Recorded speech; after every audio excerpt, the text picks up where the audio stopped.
All right, good afternoon, everybody. My name is Andy Hume, and I have the distinct pleasure of kicking off one of the first tracks of our TransCon 2021 conference. This track is on active transportation plan update and long-range transportation planning. And just as a little intro to this session, just want to give a little bit of an intro to it. Planning for the future of New Mexico's diverse transportation network takes place across all transportation modes and at all levels of administration. This session will feature state, regional, and local examples of planning for motor vehicles, transit, bicycling, and walking. And I have an excellent panel joining me this afternoon. We'll kick it off with representatives from the New Mexico Planning Division, New Mexico DOT Planning Division, and they will be giving a presentation on long-range and active transportation planning.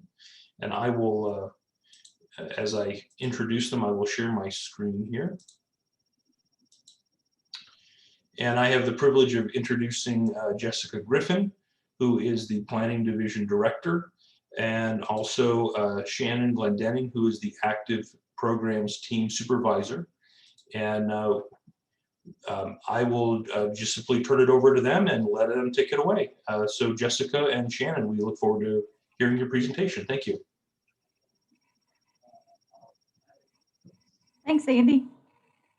I'm not seeing myself, so hopefully you're seeing me. So my name is Jessica Griffin, and I'm the acting director for the Planning Division at New Mexico DOT. And with that, we will dive into what the Planning Division does as far as long-range and active transportation planning. Andy, can you change to the next slide? Great. So the Planning Division was set up by Secretary Sandoval about a year ago, and we have 3 bureaus under the Planning Division. We have the Data Management Bureau, which has the traffic monitoring and roadway inventory programs. We also have the Research Bureau, which is applied transportation research projects and different research efforts. And then the 3rd bureau is the Multimodal Planning and Programs Bureau, which used to be called the Statewide Planning Bureau. And I'm going to talk a little bit more about what we do in multimodal planning and programs. Next slide. So as I mentioned, we have 3 bureaus, and I think it's always useful to try to cover the different funding sources in that we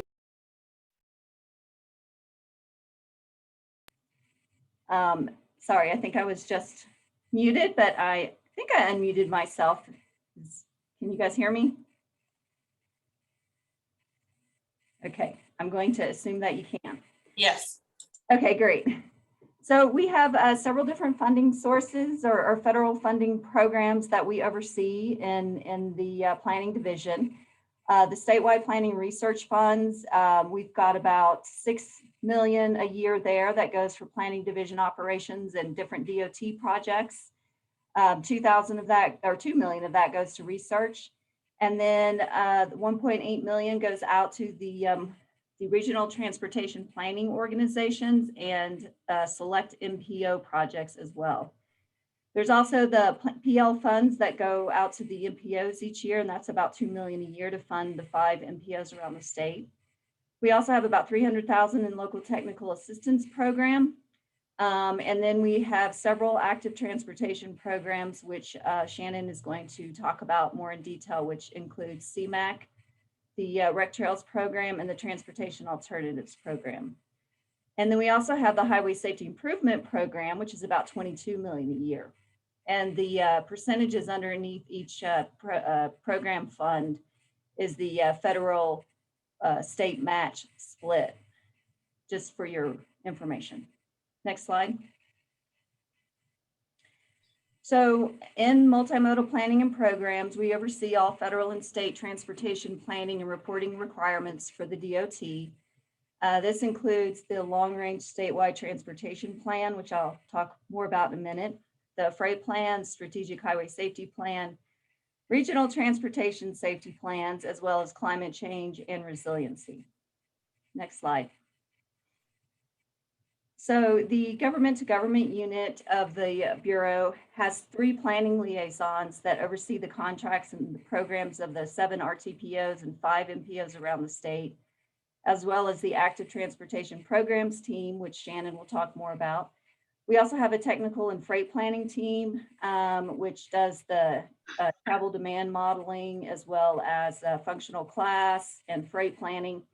And then, as I mentioned, the HZIP program, where we have a lot of data and analysis, such as a big network screening that we just did, and then road safety audits, and a lot of DOT, as well as tribal and local public agency projects. Next slide, please. Goals in the 2045 plan. You know, safety is always number 1 for us, and that includes safety for all transportation system users. Mobility and accessibility is another big goal. And we are also starting to look at including and addressing equitable or equity in our projects and our procedures at DOT. Also looking at program delivery through approaches and processes that improve resiliency, as well as, you know, respect New Mexico's cultures and promote fiscal and environmental stewardship. And then, of course, we have the big goal of asset management as well. Next slide, please. So with that, I will turn it over to Shannon to talk about other plans that we're working on, as well as active transportation.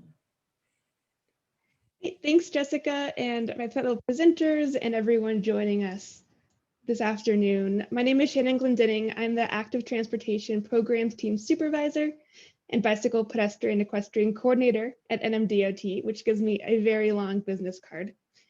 It barely fits on there. But within the Multimodal and Planning and Programs Bureau, we work on numerous active transportation initiatives and plans and programs at the statewide, regional, and local levels. Today, I'll share information on some of the plans we work on, starting at the statewide level, down to regional transportation safety plans, road safety audits, as well as some of the funding programs we oversee that support our tribal and local public agencies implementing active transportation projects across New Mexico. I see a lot of names in this session who bring our plans to fruition, so thanks for all of you being here today. We're the first steps in getting a safe, connected transportation system in New Mexico. So in addition to the planning activities we do in the planning division, our communications crew also is actively sharing information on bicyclist and pedestrian safety on our social media channels. Here are 2 recent examples that get the message out on active transportation in New Mexico. Next slide, please. So the first plan I'll talk about today is the New Mexico Bike Plan, or the New Mexico Prioritized Statewide Bicycle Network Plan. We worked on this in 2018, where we identified which NMDOT roadways are appropriate for bicycle infrastructure investments during roadway projects. So during that process, we developed the priority network by asking, where do people live, where do they work, where do they play, and then how do we make those connections within communities for folks who rely on bicycle travel as their main form of transportation or one of their options, as well as folks who need to get between communities across the state. So to support those connections within and between those communities, we developed design guidelines for the roadways based on the roadway context. So we had our priority tiers that are tier 1 or 2, saying it's appropriate for investment in bicycle infrastructure. What's the posted speed limit? And what's the average annual daily traffic? So our implementation strategy for these projects is during roadway reconstruction and major rehabilitation projects. Since there's such a great opportunity for major improvements during these types of projects, and it's a really robust time to think about all the road users. We also look for opportunities to include bicycle facilities on the network during maintenance projects, and we also embed the recommendations into other plans for consistency and successful implementation. Next slide, please. Thank you. So for the last several years, New Mexico has had the highest pedestrian fatality rate in the country. In 2018, 83 pedestrians were killed on New Mexico's roadways. And these fatalities and serious injuries are our friends, our neighbors, and community members. And the loss associated with these crashes are more than just a number or a dot on a map. So to work on reducing the number of pedestrian fatalities and serious injuries, we're currently working on developing a statewide pedestrian safety action plan. The PSAP will identify strategies to develop pedestrian safety strategies for New Mexicans through education, policy, process, and outreach. The plan includes actions for NMDOT and strategies to assist local entities in making the roadways safer for pedestrians. So it's under our final review right now. And so the public comment period will be opening really soon. So look for any information on walksafenewmexico.com. You can contact me about it. And we're really looking forward to launching this plan and starting the actions identified in this 5-year planning framework. Next slide, please. Oops. Oh, sorry. So the Multimodal Planning and Programs Bureau also supports regional transportation safety plans for areas in the state with those high crash rates. Multimodal accommodations, including pedestrian and bicycle and transit needs, are always part of our plans and considerations when we're looking really holistically at these roadways, looking at all the different road users. Some of our recent plans include the Gallup Regional Transportation Safety Plan and the Fairview Lane Multimodal Corridor Safety Plan in Espanola. Gallup is taking the plan's recommendations and developing projects to improve pedestrian connectivity and improve access downtown, as well as launching a couple of road safety audits to really dive down into what the issues are at these localized locations that were identified during the planning process. Espanola is pursuing funding to implement recommendations identified in the plan, including sidewalk improvements and a multi-use trail that will connect their trail network. It was a really full process with lots of stakeholders who were involved. And even though our planning process was sort of paused in the middle of COVID, we got some really great feedback and buy-in from all of our stakeholders. And I'm looking forward to where this plan takes this Espanola plan. I was really involved in that one. Currently, we're partnering with the town of Madrid in Santa Fe County and Truth or Consequences to develop safety plans to address their local issues. So we're using a data-driven approach. Where are these crashes? And what are some opportunities to address these issues from a really broad perspective? What Jessica mentioned with the HSIP funding, we also fund and participate in road safety assessments or audits, where site-specific observations, as well as the data, inform improvement recommendations. From short-term solutions like clearing vegetation and updating signage and striping, to major safety improvements like roundabouts or larger reconstruction projects are identified during this process. Community involvement is a critical component of the RSA. Participation from stakeholders and decision makers and residents help identify local issues, develop place-based solutions, as well as champion improvements. I think every RSA I've been on, I've been a part of, someone notices there's some issue. It's a big, a mess in the sidewalk or a tree branch blocking a stop sign. And between day 1 and day 2, someone has already gone out there and fixed it. So it's a really great tool to just start addressing safety issues in communities. Recently, we completed an RSA on US 491 in the communities of Newcomb, Sheep Springs, and Nuschiti. During the RSA, a safety issue with school bus drop-off area was identified, and the school district in NMDOT District 6 quickly developed a plan to resolve the issue for the school children. It was a really great example of getting everyone in the same room, which is really valuable. Finally, my team oversees 3 federal funding programs. I'll describe the programs in some detail in the upcoming slides. And this is we're preparing to open up the next call for projects for these funding programs. Our interested tribal and local public agencies must coordinate with their appropriate MPO or our TPO, which is a good example in this session of how we all coordinate and work together for all the details, timelines, and requirements. So I won't go into too much detail. Next slide, please. So for CMAP, or the Congestion Mitigation and Air Quality Improvement Program, we have about a $10 million funding target currently. Tribal and local public agencies, or TLPAs, and state agencies, including NMDOT, are eligible recipients of this program funding. Eligible projects include multi-use trails and roundabouts, transit improvements, sidewalks, ADA compliant accessibility improvements as well. This program generally funds larger infrastructure projects. We were able to award over $16 million over the last 3 years, even though there was $38 million requested. So definitely some need. Some of our recent projects include the Tramway Trail overpass improvements in Albuquerque, an urban trail in Los Alamos County, and a multi-use trail along New Mexico 4 with the Pueblo of Jemez. That trail will connect the people to schools and housing and critical services in the Pueblo. Next slide, please. Thank you.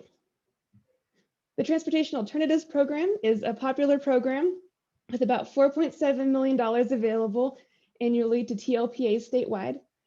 Some of our eligible projects include sidewalks and bicycle infrastructure, pedestrian and bicycle signals, traffic calming techniques, lighting, safety-related infrastructure, and accessibility improvement projects.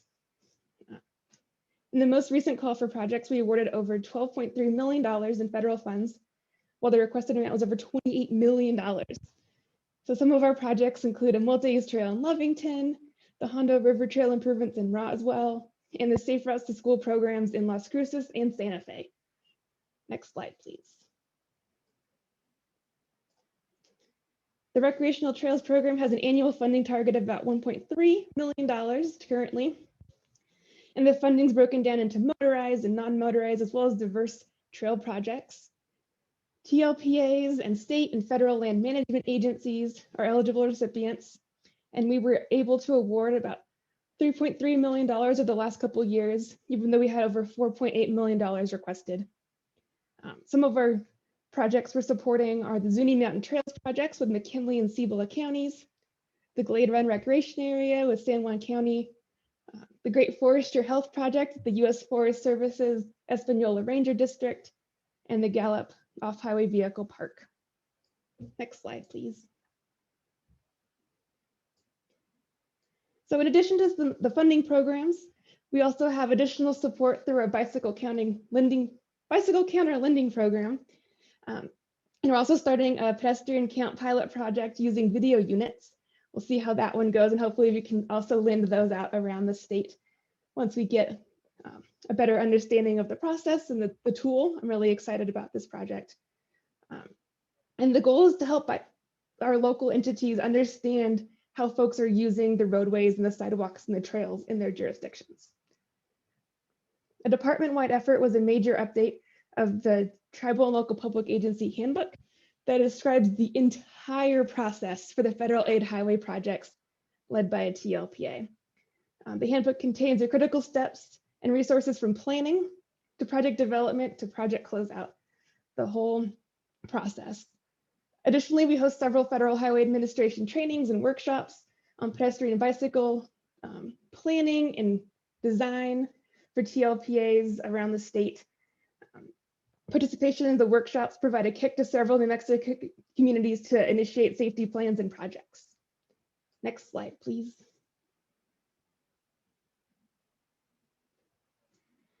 So these efforts, in addition to the work done across the department with folks here in this virtual room and as well as this presentation, help us advance NMDOT's mission as a multimodal transportation organization. I think we're going to save questions till the end, but that is all I have for now.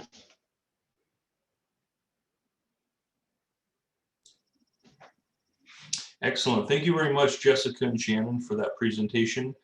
Certainly, as we can see, there is a lot of activity going on statewide, and a broad range of activity going on from, as we mentioned at the outset, for motor vehicle planning, transit planning, bicycle and pedestrian planning across the board. So really appreciate the vast range of planning that's going on with the New Mexico DOT.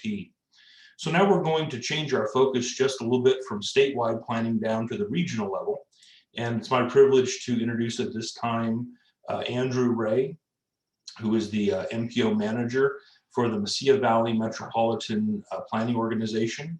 And Andrew is going to provide us with an overview of MPO structure, also talking about MPO activities sort of as a whole, and looking at collaboration that the Mesilla Valley MPO does on a regional level, and then looking specifically at some of the work that they've been doing, looking at multimodal planning. So with that, Andrew, take it away. Thank you, Andy. Good afternoon. I'm actually going to leave my video feed off to conserve on bandwidth, but as Andy said, my name is Andrew Ray and I work for the Mesilla Valley Metropolitan Planning Organization. Next slide, please. To give a brief overview for those who might not be familiar, Metropolitan Planning Organizations, or MPOs, are federally mandated regional transportation planning agencies. They are designated for urban areas over 50,000 in population. There are currently 5 MPOs within the state of New Mexico: the El Paso MPO, the Farmington MPO, the Mesilla Valley MPO, the Mid-Region MPO, which is the MPO for the Albuquerque metro area, and the Santa Fe MPO. There are currently 2 different tiers of MPOs, and by virtue of their larger populations, the Mid-Region and El Paso MPOs are transportation management areas, or TMAs, which have higher levels of resources, responsibilities, and authority. The Mesilla Valley MPO is a small MPO. Next slide, please. The Mesilla Valley MPO is composed of 3 Las Cruces City Councilors, 3 Diana County Commissioners, 3 Town of Mesilla Trustees, and the District 1 Engineer from the New Mexico Department of Transportation. All of the other MPOs around the state and around the nation have a similar composition of local and regional officials on their policy boards. The MPO, Mesilla Valley MPO, is also supported and advised by a Technical Advisory Committee, or TAC, and by a Bicycle and Pedestrian Facilities Advisory Committee, or BPAC. The Mesilla Valley MPO is also supported by 4 full-time staff. Next slide, please. The federal government requires the MPO planning process to address 10 planning factors. I'm not going to read them all off, but these planning factors are best viewed as the national priorities of the federal government that they wish to see all the local jurisdictions across the country support and implement. These factors are specified within the Fixing America's Surface Transportation, or FAST Act, which is the current transportation authorization legislation. Next slide, please.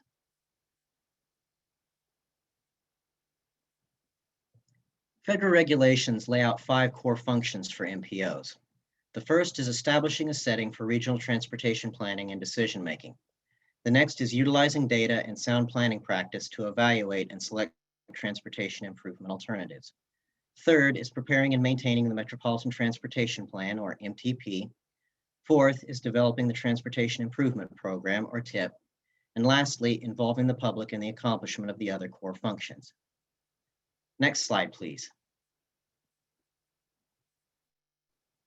MPOs are tasked by the federal government with delivering a number of reports and products as part of essential MPO activities. The first is the Metropolitan Transportation Plan, or MTP. The MTP is the flagship document for all MPOs. It is updated on a 5-year basis and establishes the MPO's vision and goals for a minimum 20-year planning horizon. The current MTP of the Mesilla Valley MPO is Mobility 2045, which was adopted by the MPO last year. The second required work product is the Transportation Improvement Program, or TIP. The TIP is the fiscally constrained project list of federally funded and regionally significant projects within the MPO area.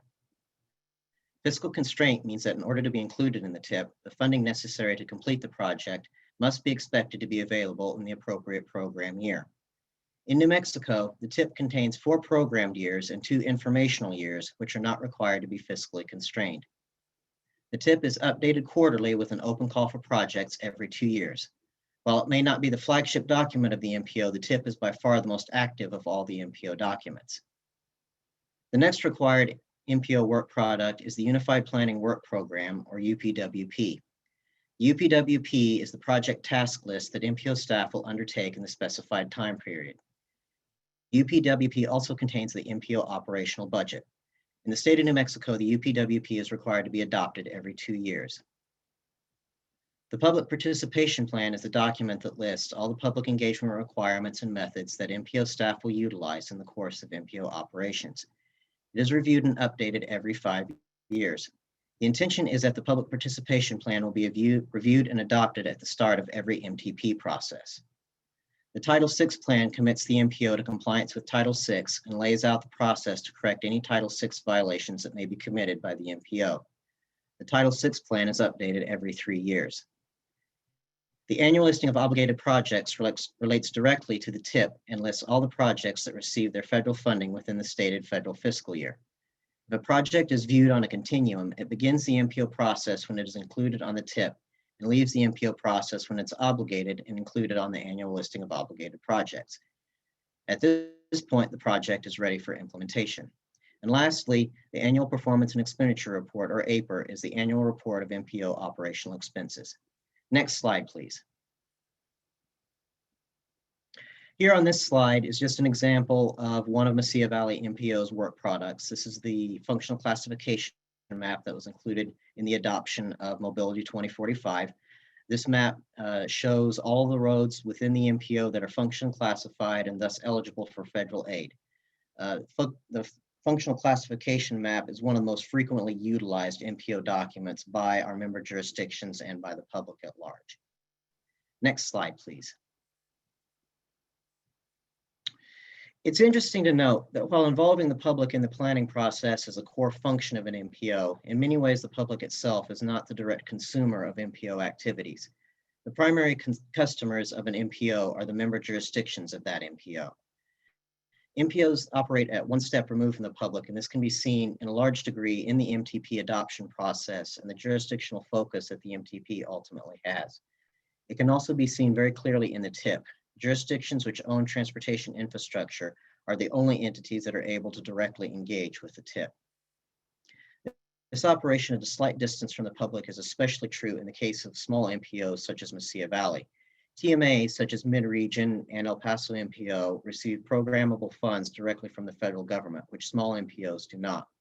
Small MPOs only receive funding to support our own operations and cannot directly fund projects, nor do any MPOs anywhere in the nation own or operate any transportation infrastructure.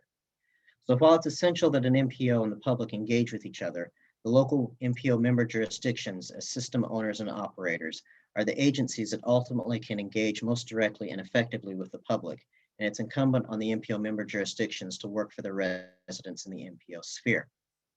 As I mentioned before, MPOs also serve as a means to communicate state and federal expectations and requirements down to the local and regional levels. This communication is essential because of the need to integrate the regional network with our immediate neighbors and with the rest of the state and the nation in order to effectively move people and goods. The required federal planning factors are explicitly intended as a means of communicating the federal transportation vision and priorities down to the local level of government. Next slide, please. The essence of the MPO is one of connection, connecting local goals and aspirations to federal support and enabling that federal support to come down to the local level. MPOs also represent the opportunity to communicate the local and regional goals to the state and federal governments. This communication upwards is the foundational purpose of the Metropolitan Transportation Plan. An effective MTP will integrate local circumstances and needs into a regional vision and apply the federal planning factors to that regional vision to create a long-range plan that harmonizes with federal priorities.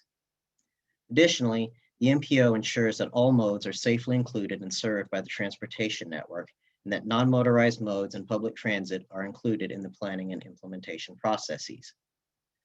This local and regional voice is essential because no two regions are exactly alike in geography, needs, or preferences.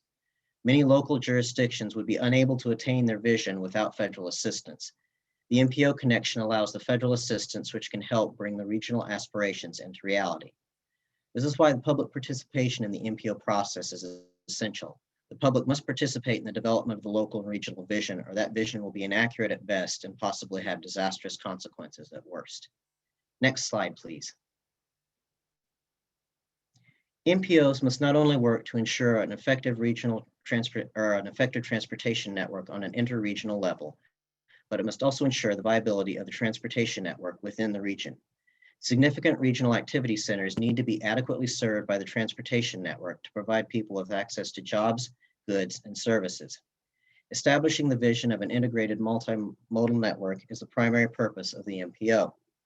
The regional transportation network will only be integrated if all the regional stakeholders are talking to each other.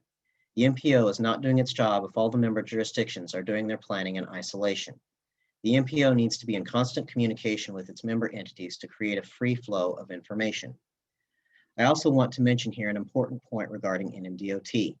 NMDOT has an oversight role over all MPOs in the state of New Mexico from the Federal Highway Administration and the Federal Transit Administration. However, at the same time, NMDOT District 1 is one of the most significant regional stakeholders for the Mesilla Valley MPO. The district engineer, Mr. Doolittle, is a voting member on the MPO Policy Committee. While having this multifaceted relationship with DOT can be challenging, it is a fact of life for most MPOs around the nation. Clear communication is what helps overcome these challenges. The MPO must also be aware of the need to be equitable in its dealings with all the member jurisdictions. A service or activity that MPO staff provides to one member needs to be made available to all the members. It can be nothing short of disastrous if an MPO is perceived as being biased either in favor or against one of its member jurisdictions. Failure to treat all the MPO members equitably is not serving the needs of the entire region and is likely to be in violation of state and federal law and regulations. At the same time, if an MPO involves itself too deeply in the matters of one specific member, it is likely to quickly find itself confronted with circumstances with which an MPO is not intended or equipped to deal. Not only can this create problems of equity, it can create unrealistic expectations of what an MPO can and cannot accomplish. There needs to be a clear delineation of what is an appropriate area of MPO activity and what is not. Next slide, please. The largest part of any MPO's responsibility is one of communication. Not only communication between the state and federal actors and the local jurisdictions, but also between the local jurisdictions themselves. In the Mesilla Valley MPO, we have a little bit of a unique situation where all the MPO member jurisdictions share boundaries with each other. All our member entities are directly connected to one another, and what affects one is likely to ultimately affect the others. Next slide, please. MPOs also need to keep in mind that there are important regional stakeholders who may not be direct members of the MPO. In the case of the Mesilla Valley MPO, other significant stakeholders include New Mexico State University, Federal Bureau of Land Management, and Elephant Butte Irrigation District, to name just three. And while they may operate at a slight remove, the influence of these organizations, such as these, upon the transportation network can be significant. Lapses in communication between the MPO and such stakeholders can have devastating consequences for project implementation. The practice at most MPOs is to establish and maintain communication with such influential stakeholders through the mechanism of what at the Mesilla Valley MPO we refer to as the Technical Advisory Committee, but all MPOs have some equivalent body as part of their composition. I'll also note that the Technical Advisory Committee is one of the most important forums for regional coordination, as it's one of the few venues that regularly brings together such a wide and diverse set of regional actors. Next slide, please. So ultimately, what does all this look like on the ground? The scope of projects the MPO deals with stretch from the currently ongoing University Avenue Interchange project, which is pictured on this slide, and has a total price tag of over $91 million, inclusive of all the various costs associated with the project, to, next slide, please. The recently completed La Llorona Phase 2 trail project by the town of Mesilla, which is pictured here and has a much more modest cost of just slightly over $673,000. Both of these projects, while divergent in cost and mode, are each in their own way very regionally significant. University Avenue Interchange project is intended to substantially improve safety in an area of Las Cruces that has historically had problems with crashes and poor accessibility. The La Llorona Phase 2 trail provides a vital link in the ultimate completion of the multi-use loop trail around the urban core of the Las Cruces area. It's intended to provide greater non-motorized access and mobility, both for recreational and utilitarian uses. Some other examples of current regionally significant projects include NMDOT's recently completed Valley Drive Improvement Project within the city of Las Cruces. And Diana County has two impending projects, one the Elk Trail Improvement Project along Elks Avenue in the county, and they will soon be beginning a greatly needed safety improvement project on Diana School Road. Next slide, please. Ultimately, an MPO is responsible for fulfilling the federal requirements to both maintain compliance with federal law and maintain eligibility for federal aid for its region. The MPO and MPO staff cannot allow themselves to get bogged down in short-term reactive thinking, as difficult as these can be to avoid. When facing current circumstances, the MPO must always ask, what's next and how does this fit into the larger picture? The MPO always needs to be aware of changes coming from the state and federal level. While it's rare that dramatic changes happen overnight, there are always some changes being implemented in some area that is relevant to the MPO planning process or to MPO operations. An MPO has to be prepared for, account for, and in some cases implement these changes. And just to cite a current example, right now there are proposals from the Federal Office of Management and Budget and from the Census Bureau that may ultimately redefine what constitutes an MPO. We are obviously watching these proposals very carefully. Additionally, the MPO and MPO staff need to always be watching for new funding opportunities to bring new resources into its region. The hope and goal are always to bring about the best possible outcomes for the MPO area. Next slide, please. The essence of how all this is accomplished is communication. If you take nothing else away from my presentation today, please take away that the essence of an MPO is communication. If you're a state actor, please keep communicating with your MPOs. If you're a local actor, please keep communicating with your MPO. And if you're a member of the public, please keep communicating with your MPO. Thank you for your time and attention today, and I'll turn it back over to Mr. Hume.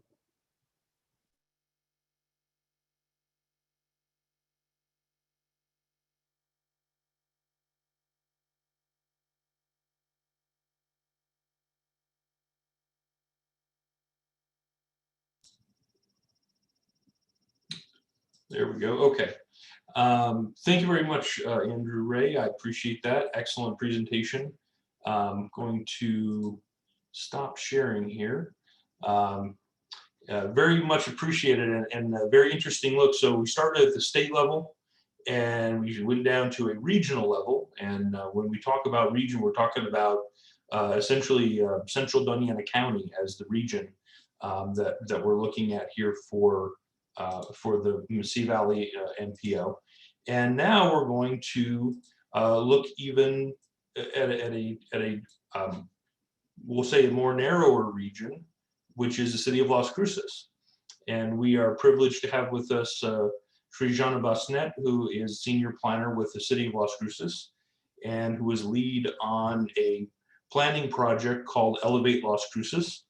And Elevate Las Cruces, in addition to, it is the comprehensive plan now for the city of Las Cruces. It was recently adopted. And in addition to a lot of other aspects of planning, it integrated transportation in throughout the document. And so I'm very interested in seeing how that was done. And Srijana, I'll turn it over to you to present on Elevate Las Cruces. Okay, thank you, Andy. So welcome everyone, and like Andy just said, I'm going to dig a little bit deeper into the local context today, and then of course we'll have questions at the end. Andy, I'm not advancing the slides right now for some reason.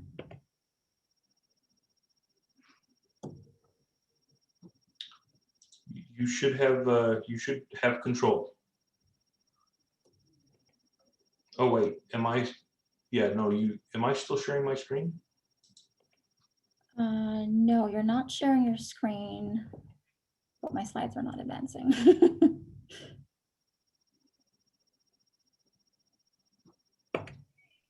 Okay, let me try this again.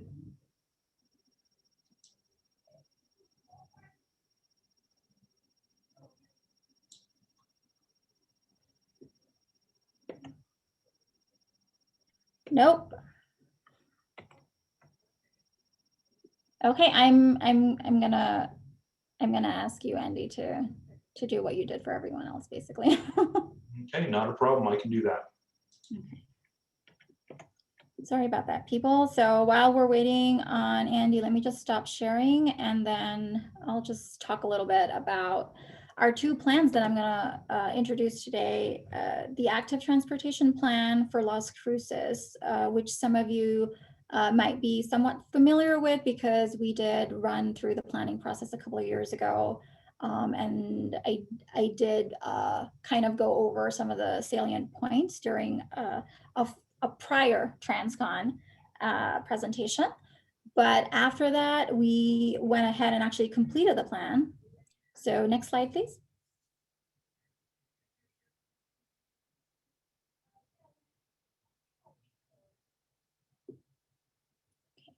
And so this plan was adopted in 2018, fall of that year.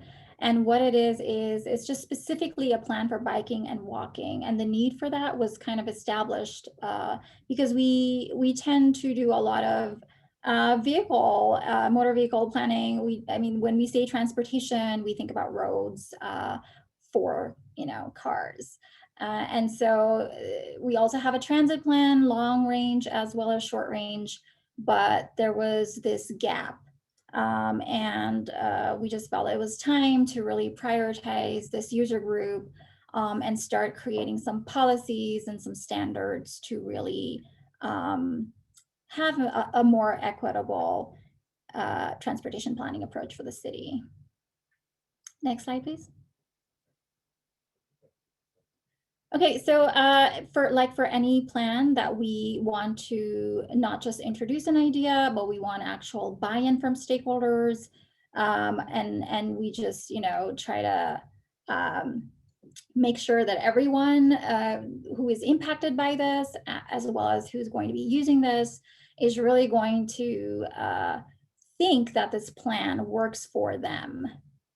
So this was just, an example of we did a lot of outreach and had activities that the general public, as well as specific user groups, could come in and tell us what they wanted, what they needed from Las Cruces and their local government in terms of walking and biking infrastructure. So that involved listening, but also, next slide please, it also involved educating. So it was kind of a balance. As planners, we don't necessarily want to tell people what to do. Our first priority is to really identify the need. And that's really something that occurs when you hear people. And we had heard a lot of people in the community who are limited in their transportation options. And so that was kind of our role, was to elevate their voices and make sure that we were educating not just the general public who would support the plan, but the actual policymakers and also users of the plan. And so this was just kind of a quick breakdown of what points we really hit home with this plan, especially in the beginning when we were discussing why we were doing the planning in the first place. Next slide, please. So part of that education was also making sure that we were framing the need and asking the right questions, defining who the plan was really for, right? And not just have a plan that tried to be all things to all people, just a bulky document that sits on a shelf that nobody really wants to or knows how to use. Rather just knowing, what were the basic and most crucial things to focus on. Next slide. So we focused on the bigger subset of folks that are interested in biking, but they're concerned. So they don't see safe infrastructure. They don't really, they're not the people who are going to look at a bike lane on a busy road and just get on it. They're going to say, well, I think I need more separation to feel safe. And so that was really our target user group. And so we focused on creating a lower stress network. Next slide. So this is the proposed bike network and what it looks like in the plan itself. Click again.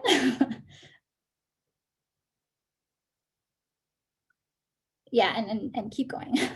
So we try to focus on destinations, what made sense to connect for people biking. Cyclists don't really at least that user group doesn't really want to, bike for miles and miles and miles and basically get nowhere. We're not really focusing on a recreational network so much as a transportation network. And so, of course, where those connections were really mattered. So we focused on downtown, the main transit center in town. We focused on the university, on community areas, basically, that people would want to naturally bike to. And then we also focused on retrofitting and expanding the University Avenue bike lane, and create a more of a shared use path there. So that was one of the core recommendations that this plan provided. And of course, focusing your resources on a university area is probably good advice for any town or city that has a university, or college for that matter, because that is your key, demographic group that really likes to bike and walk. So, and it's also need-based, of course. And then the third thing we really focused on is this core network of low stress facilities, right? So again, kind of catering to that specific population set that wants to bike, but doesn't really feel safe doing it. And so buffered bike lanes, slowing down the streets and creating bike boulevards, and having some sort of vertical or horizontal separation. And then ultimately you do want something to aspire to, something that actually, inspires people to want to participate in the planning process, gives them something, to kind of desire and feel like they're achieving something. And that would have been the path, the shared use path, basically the Las Cruces loop. And we already have quite a bit of this already. And so the recommendation was to complete that loop and make it so that everyone can access Las Cruces from anywhere on a bike. Next slide, please. And this is what the pedestrian focus areas map looks like in the plan. And the real goal here was, again, to focus on the areas that pedestrians really need to use or like to use. So again, schools, community centers, parks were prioritized. We also definitely wanted to make sure that the transit center and transit stops and all the transit routes were considered pedestrian, focus areas. And the guidance here, next click, Andy. Was to really inform the capital and in-house projects, so we can have a partnership, and we're not just doing planning without a realistic idea of how implementation is going to occur. So the first recommendation here was to focus on these areas and then close the sidewalk gaps here before going to other parts of town, because that would give the pedestrian a complete network. That's where the use is highest. And so it made sense to kind of, put money where it would have the most meaningful impact. And then it also recommended focusing on the crossings. So like any good, traffic safety design, we know that the intersections are usually the problem areas. That's where your users will have conflicts. So potentially, creating safer crossings just encourages more walking and biking. And then again, the recommendation was to focus on the PED focus areas. And then after you're done completing that network, you can, kind of invest outside of that. Again, next slide, please. So the bike projects were also divided into discrete projects. So there were very specific segments that were recommended. They were evaluated based on this 4-point system. Equity, where the demographics indicated that there would be more users, more vulnerable populations, areas of town that had more density. All of these factors came into play And then we created a list of top 10 in-house projects and top 10 capital projects, so that they could be just, kind of prioritized and checked off. And when City Council adopted this document, they adopted that list as well. So that provided a level of prioritized items for staff to focus on. Next. And so aside from the actual network itself and the project list, there were also these other items that were recommended, because we know that building institutional capacity. So internally, as an organization, how can we facilitate this type of thinking and just, the inclusion of bike and ped planning and design and actual implementation without, seeming to create silos. So working together with our stakeholders internally, so our engineers, planners, and all of the other staff that deal with roads and ped bike facilities was really a crucial component, and having them be part of the process really gave us that buy-in that is crucial for actual, implementation. There was also a recommendation to really improve the data collection, because we got a lot of questions of, okay, there's a street here, but I don't really see a pedestrian walking on it. So why plan for a pedestrian there? Why put in infrastructure? And we know that, it's really a chicken and egg question. Just because you can't count them doesn't mean they don't need to be there. It could actually mean that it's just too dangerous. They don't want to use that corridor because they don't feel safe. So there's many reasons, and I think having the data can help you tell that story better. And we could be wrong in some assumptions, and so it's always a great idea to have that data in place. And then, of course, policies and codes. So what we're asking people to do, we're really prioritizing one user group over another. Does that make sense? If it doesn't, then what do we need to tweak and change in our development standards, in the way that we run things, fund things? And so there were, specific recommendations for that. And of course, we talked about the top projects that were ranked and prioritized, and that was just the top 10 for, just in-house projects and also capital projects. But we also had a list of 87 street segments that were ranked in order of importance to create bicycle facilities. Next. Okay, so with that, I'm going to transition over to our most recent plan, which was Elevate Las Cruces, our city's strategic comprehensive plan. And usually the comprehensive plan is your community's umbrella plan, right? Like it's the vision, it's the plan that basically pushes everyone in the same direction and says for the next 20, 25 years, this is how we want to grow as a city. So interestingly enough, you usually have that vision set up and then you kind of dig into individual areas of town or specific needs and have specialized plans developed. We almost did the reverse here because we had the active transportation plan in place already. So we'd already identified that need. So part of the job that the comprehensive plan also had to do was to recognize, next slide, please.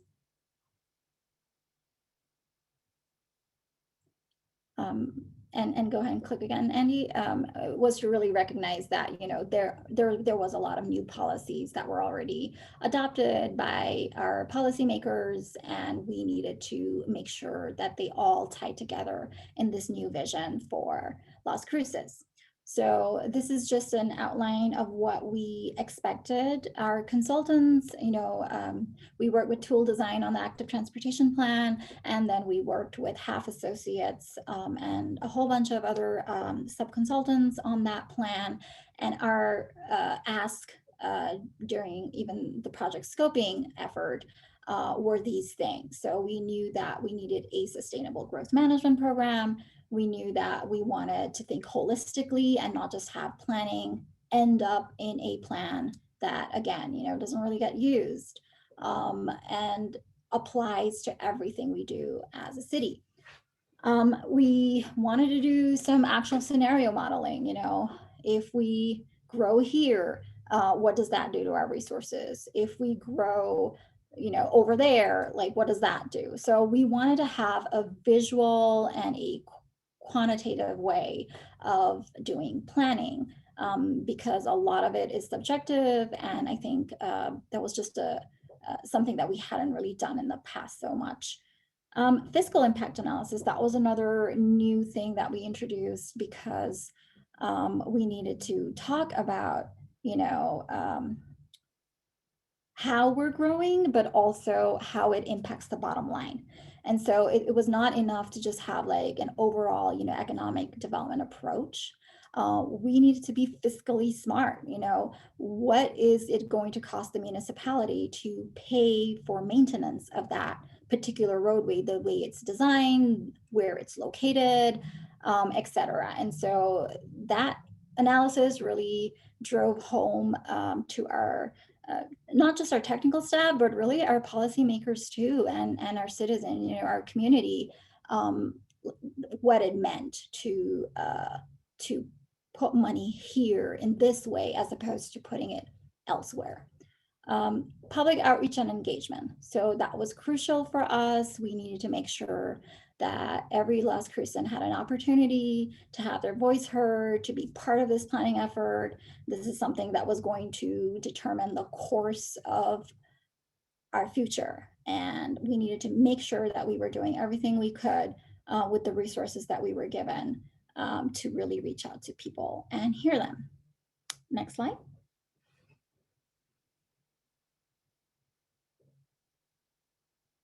Yeah, and so we did a bunch of things. The community engagement was just, either it's never enough. I will kind of, say that it's never enough. But we did do quite a bit. This is an example of where we actually went to where people were, as opposed to just inviting them over to our meetings. And this was the local farmers market, and people just had an opportunity to tell us, what they like to see, what made sense to them. So there were lots of boards, and we did somewhat of a visual preference survey. Next slide.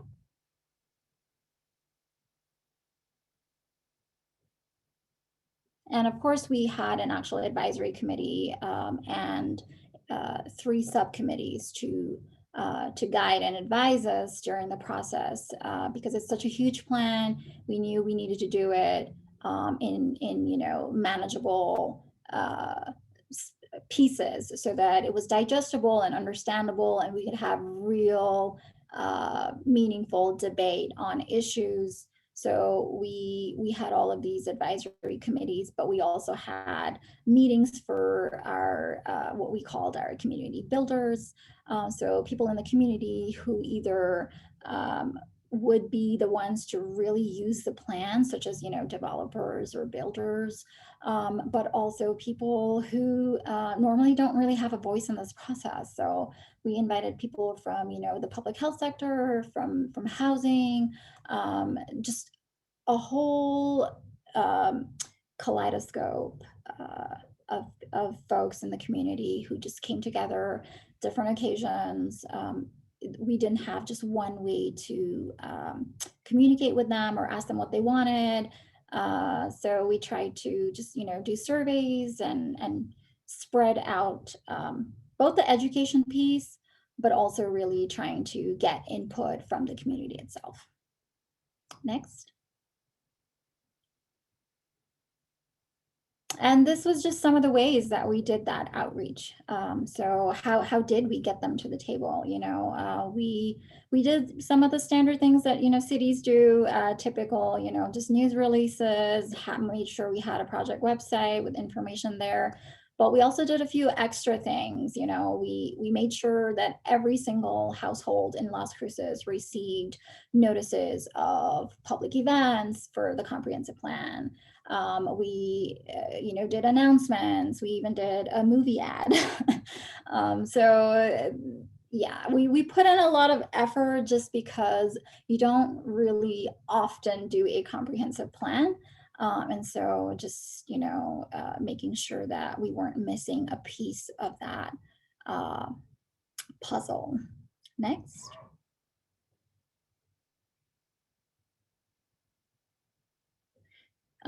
So this is how the plan is just roughly organized. There's like 3 kind of organizational frameworks. So we have the vision framework, which is, what do you want to be when you grow up, Las Cruces? Here it is. These are the things that you're aspiring for, that you're aiming for. And then we have the policy framework. So it's the written out and very clearly specified goals and policies and actions, right? Like, what do we need to do to then get there? And then the one thing that, really hits home in terms of, transportation planning is the physical framework. And so that included our future development program. Next slide.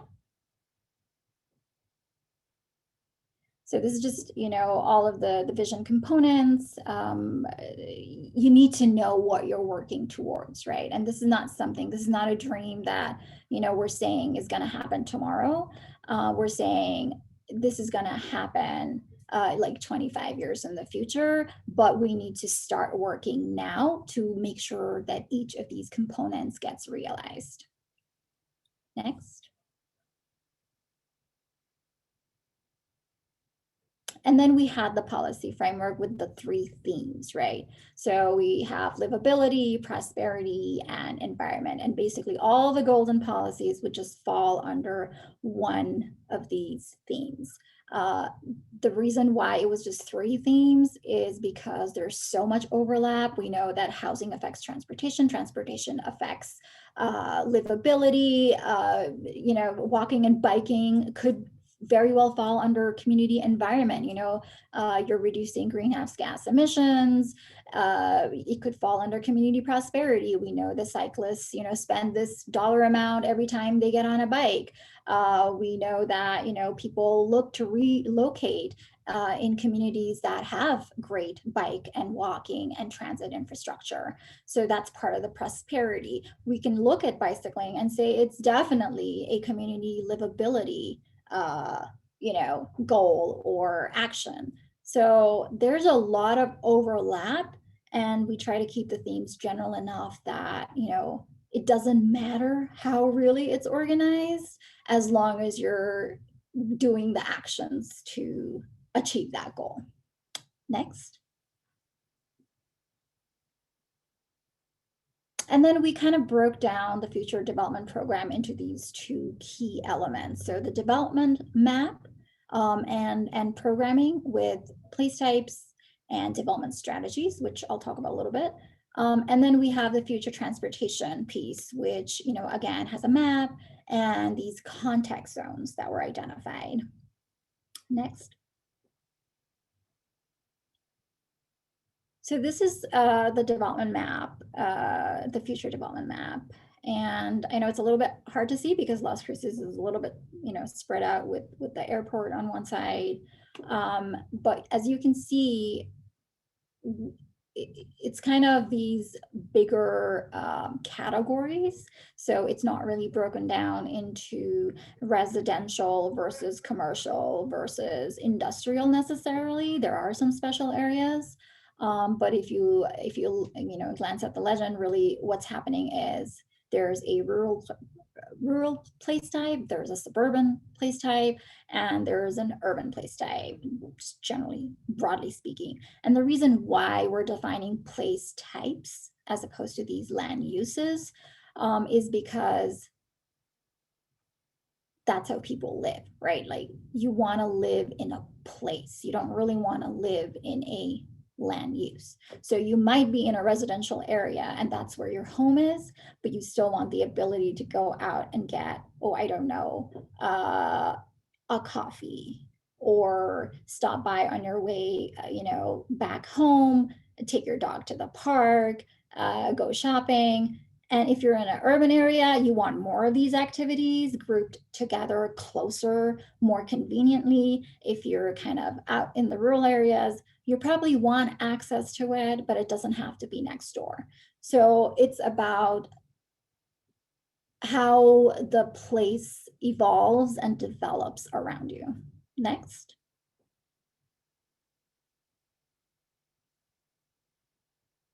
Next slide. Okay, so how were these areas developed, right? Well, first of all, we had this consensus growth scenario that came out of an activity that we did with our city council, with our planning and zoning commissioners, with our department directors. So eventually everybody kind of got on the same page and decided, yeah, this is how Las Cruces is going to grow. Okay, so it made fiscal sense. It made sustainable, like environmental sense. So it hit all of those check boxes, and then from that, those place types were developed, and we decided that this makes sense to focus growth on, whereas we want to preserve areas in certain places, so we maybe not densify so much over there, but here, in order to make transit work, we do focus and densify. So ultimately, though, the idea is to really focus on the character of the development as opposed to just what you label it in terms of a land use. Next. So this is just an example. In the document, there's a breakdown of each place type. There's images that tell you what to look for, and then there's like this outline of why we're doing this. For example, in the rural reserve, we're really trying to preserve agriculture. We're trying to maximize land conservation. And so there are strategies and techniques such as, having cluster developments, maybe not spreading out the infrastructure to where it becomes financially unsustainable. And so it will provide like these strategies. Next.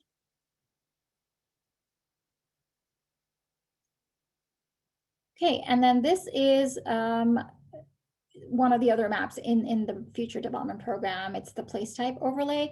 And so beyond just those broad, urban, suburban, rural places, we also have these specific areas that are identified as town centers or neighborhood centers or a mixed use corridor. And why do we have that? Because the character of the development in those areas is going to be different from the rest of them, right? So again, next slide, you're going to have recommendations in the plan that kind of explain, how you can invest in these areas, what you're looking for in terms of development characteristics. This is an example. We had a design workshop during the process.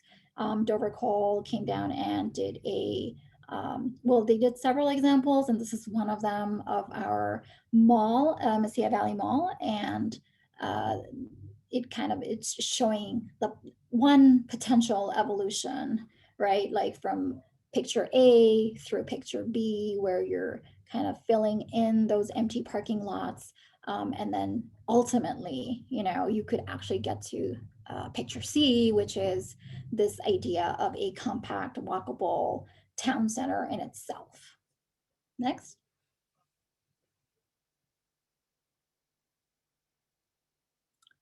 And then of course we have other maps in there that, talk about all the planning that has already gone into place. Next. So the future thoroughfare map, right? Like everybody's seen a thoroughfare map. The MPO has one. Mostly we look at it for the functional classification. We look at it for like the proposed location of where these streets are going to be extended. And like, kind of it tells you what somewhat the nature of your road network. However, in Elevate Las Cruces, what we're looking at is not just, it does consider the roadway's function, but it actually does a little bit more. Next slide.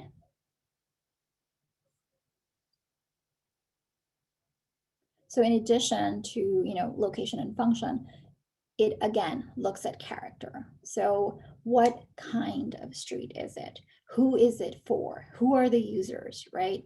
It doesn't matter necessarily how many vehicles that road is to handle. That is one criteria, but it is not the only determinant, right? You need to know where this is in your place type map, right? And those are your context zones. So in a urban street context zone, as opposed to a suburban or rural, you're gonna have a very different type of street.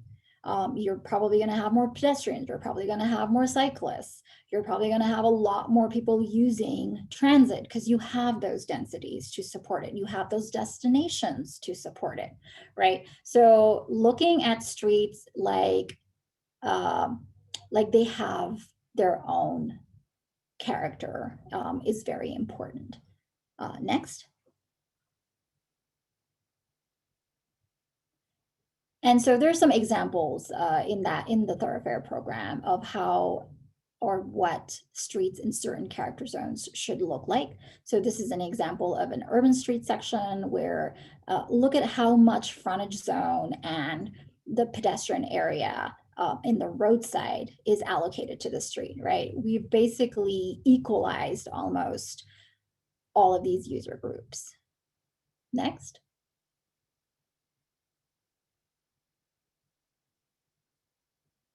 And this is just, yeah. Next. So after all of that planning and policy making and creating these maps, what you want to do is to make sure that this plan gets implemented. So for each action, we define what it is, how you're going to accomplish it, right? Is it a new investment for City Council to decide on? Is it something that can be operationally changed and managed? Is it something that needs further study? Is it something that you have conflicting regulations on? Then that means you need to take it to City Council and get it changed again. Next. And so kind of understanding, not just the what, but who, right? Like who's going to do this? So for every action in this work program for Elevate, there is a coordinating lead agency. So it could be a city department, and then you have your partnering agencies. So these partnering agencies could be other departments, but it could also be community partners. And then you have actual timeframes. So when do you initiate it? What makes sense? So there's a short-term prioritized list, which basically says if you do this first, you're going to get the furthest, fastest. Next. And go ahead and click. And so one way to kind of implement, the active transportation piece and having these character zones is to really, augment the standard capital improvement process for the city and make sure that you're accounting for active transportation and not just as an alternative means of transportation, but as an equal and necessary piece of the transportation puzzle. Next. And so again, this is just a list of the things that we are, kind of calling for in terms of just making sure that Elevate doesn't get left on the shelf. We're constantly working towards this vision. We're constantly saying, this is, okay, guys, you need to like stop chatting in the chat boxes, but okay. But anyway, because everyone can see them. So annual reporting, that's another key piece to make sure that we are accountable and we don't kind of lose sight of what we're working towards because a comp plan looks out for so many years. And so it's not just for staff, it's actually for decision makers, it's for the community to remind themselves what their tax dollars are really going to go towards, and they should be kind of asking for that accountability. And then ultimately, we want to tie this to a very transparent dashboard reporting system for the city. And so there's a lot of pieces connecting this plan and its evaluation and success to other efforts in the city. So with that, I'm just gonna stop talking and I'll let Jeanette City Khan's quote end my piece. Thank you.